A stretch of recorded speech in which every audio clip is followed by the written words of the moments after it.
Dimitris.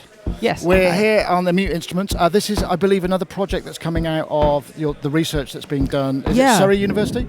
It's Sussex University. Sussex University. So yeah, based in Brighton. So this module is coming out of my PhD research with my colleague Chris Kiefer at the University of Sussex, and it's an exploration on bridging the worlds of live coding and modular synthesis. Right. So that's kind of a bit of a thing, isn't it? So where people like to be able to just write on, it's quite a thing to witness. Yeah, live coding is a fascinating. It's a practice, it's a culture, it's a lot of different things. And there's a very strong open source ethos, which we're very grateful for, and which we're following with by open sourcing our module and everything else. And it's kind of a punk attitude towards programming in general. It's instead of like writing code to engineer products, we are writing code to create beats, and then you throw the code away. It's the code is just the tool and the material. So it sounds like Sussex is quite a groovy place to be doing electronics. I mean, if you're releasing hardware and stuff, I mean, is that driven by the students or the lecturers kind of making that possible? How does that work? Well, it's driven by us. I'm a student there. Chris is a lecturer there. So I guess the answer is both. Right. Gotcha. Yeah, it's driven by people who are passionate about this sort of thing. So tell me about uSeq. Yeah. So uSeq is we call it a live coding CV and gate processor and generator. Right. And so it's a module that's intended exclusively for control signals, so it doesn't do audio. Yeah. And it has 3 CV outputs on the left, 3 gate outputs on the right. So it's 3-channel system, right? Yeah, and then 2 CV inputs, 2 gate inputs. Right. And so the idea is that each output has a kind of a code expression associated with it, and that tells each output what it should be doing. And the module will try and run those as quickly as it can. So the simpler the code, the faster. And it runs on module, does it? It runs on the module, yeah. So the idea is that we want to be moving away from using laptops for live coding.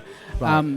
We use laptops every day, all day for. So what is it? A little Pico or something? Yeah, so it's a Raspberry Pi Pico. We wanted an affordable, low power microcontroller to make this as kind of DIY friendly and accessible as we But I mean, that's got a lot of power. I mean, that'll do a lot of stuff, right? It does, yeah. It will not do audio at live coding kind of interpreted real time setting. So that's why we decided that this is much more well suited to be a sequencer and CV generator, right, okay, complex gotcha. LFO and so on. And so the module, the Raspberry Pi Pico, is actually running a full-blown language interpreter, and it can store the code. You can kind of send the code in, save it, power down, show up to your gig, and it jumps right back where it left. So is it a single state buffer, or has it got like different slots? Can you load different setups into it, or does it just do one at a time? So if you're not using it with a code editor that can send it. I mean, if you have a code editor, you can just store as many patches of code as you want and send them at different times. Yeah. If you want to store code on the module, you can use any of the built-in hardware controls. So there's like a 3-way toggle switch. There's a momentary button and some built-in encoders. Right. You can use those to determine which parts of the code that's stored you're going to be running at any one moment. So you can store, a patch here and another patch there and another patch there. Oh, right. Okay. So and that can that could affect all the outputs or some of them. It's all completely up to you. So what's going on here? I mean, I see a visual, and it's sort of corresponding with what we're hearing in terms of like a trigger. Yeah, sequence. so we have a very, very simple patch going. A trigger is being sent to a drum module, and a ramp, a CV ramp, is being sent to the filter cutoff. Yeah. Right? And that's what we're seeing here. So we're visualizing the gate. Oh yes, I see. Right. Pattern, Okay. and then the ramp, which is opening up the filter slowly. Yeah. A quarter of the speed or something. Exactly. Yeah. And so just to give you a very quick tour of the language, all you really need to know is the first thing in a list of parentheses is the function. So it's a verb. It's what we're going to be doing in this expression, and then everything else is the argument. So this says that analog output 1 should be playing a ramp that goes every bar, and that's what we're seeing here in this green line. Right, and then this is saying digital output 1, so the gate output is going to be playing a square that flips every beat. Right. And so then the idea of live coding is that the code is not fixed, so we can come in here and say, well, instead of playing a square that loops every beat, we can just speed it up. So that's fast too, that's multiplying it by 2. Exactly. Right. So our language, because we're kind of focused on this very much time varying approach, it has this idea of everything is a signal, even if it's not actually moving over time, it has the potential to be a time varying thing. So very much like in modular, you have all of these inputs, and if there's nothing plugged into them, then they're static. But as soon as you plug something in, then they're a time varying thing. So what language is this? So it's a language that we call ModuLisp.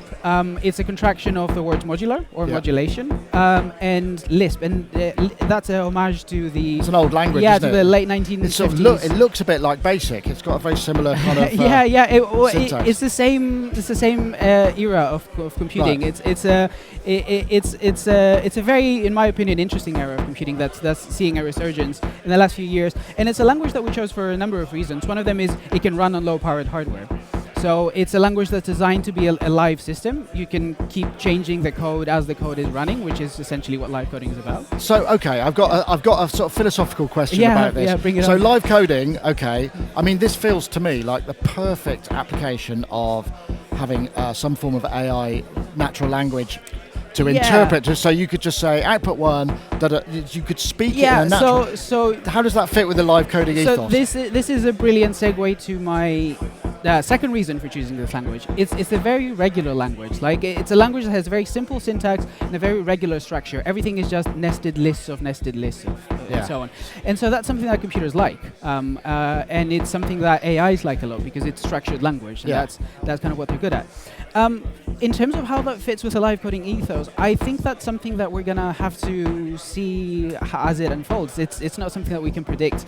Live coding is very much about the liveness and malleability of code. Okay, I'm just putting this out there, right? So I can imagine a situation where the singer sings the instructions. Yeah. So they have to be melodically. Yeah.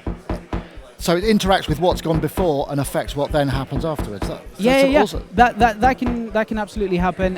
What I really like personally, I've been toying around with this idea of like having a kind of like a little microphone clipped onto my head as I'm performing and speaking to the computer. And so while I'm busy playing with cutoff filters and. Well, it means you're not looking like you're checking your mail as well. That's another aspect. Yeah, exactly. So live coding is. I personally don't believe that it's about typing code. It doesn't. I don't think that typing code is a necessary aspect of it. I think that interacting with code is an integral part. That's an interesting idea, isn't it? Yeah. But my personal research is focused on embodiment in live coding. So I love keyboards. I actually brought my my personal keyboard that I use every day. Wow, just because I think that people people find it pretty interesting. What is that? Is that Dvorak or what is that? I use a Dvorak layout partly because I find it a lot more ergonomic. I've been dealing with like tennis elbow syndrome for over a decade now. So ergonomics is part of not just my research but my kind of personal interest and life. So just coming back to this a second. Yeah. How fast can it run? Can you go audio rate outputs, or is the interpreter kind of limited to the processor? Yeah, that's a good question. So interpretation is an interpreter is just a program that takes in code and in real time analyzes it and does what it does. But that square wave. Exactly. You turn that into 440, and suddenly you've got a note. Exactly. That would be possible on much higher powered hardware. So the interpreter as it currently runs, it incurs an overhead, and so we need the cost that we're paying for being able to live code things. I can make a change and it takes action within like milliseconds of me typing it. So there's no like long compilation stage that turns the code into like really performant code. So we're making a trade-off. We want liveness traded for performance. I just think can you write it to play a sequence? So it would play 3 notes over a bar because it can tell the gate output to be fast enough to be pitched, I suppose. So the Raspberry Pi can absolutely do that. And what we're working on for future firmware updates is combining the compiled code that's on the module and it's fast enough to be able to do real-time audio with the interpreted code, not generating the audio, but generating the control signals, so to speak. So you were kind of splitting the processor into the bit that does the audio. Is it Pico a single, or has it got multiple cores? I can't remember what. It's got 2 cores. So it's feasible, isn't it? You could totally thread it up. we're actually gonna the idea is that you have the high-level interpreted code that's actually just generating control signals.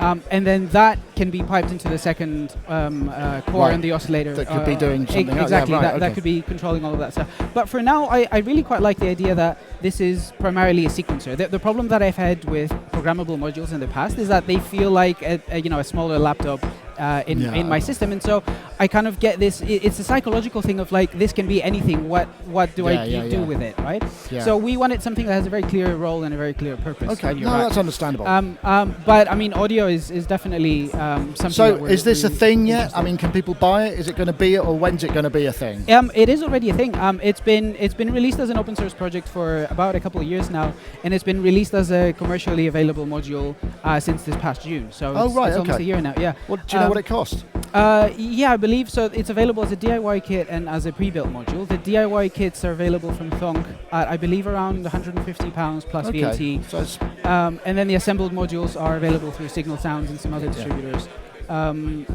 For I think about $250. All right. Yeah, but the whole module itself is also open source. So hardware, software, the editor, everything. It's if someone wants to build 10 of them to live code their entire rack, which is actually my plan, that's definitely possible. Yeah. Brilliant. Thank you very much. Thank you.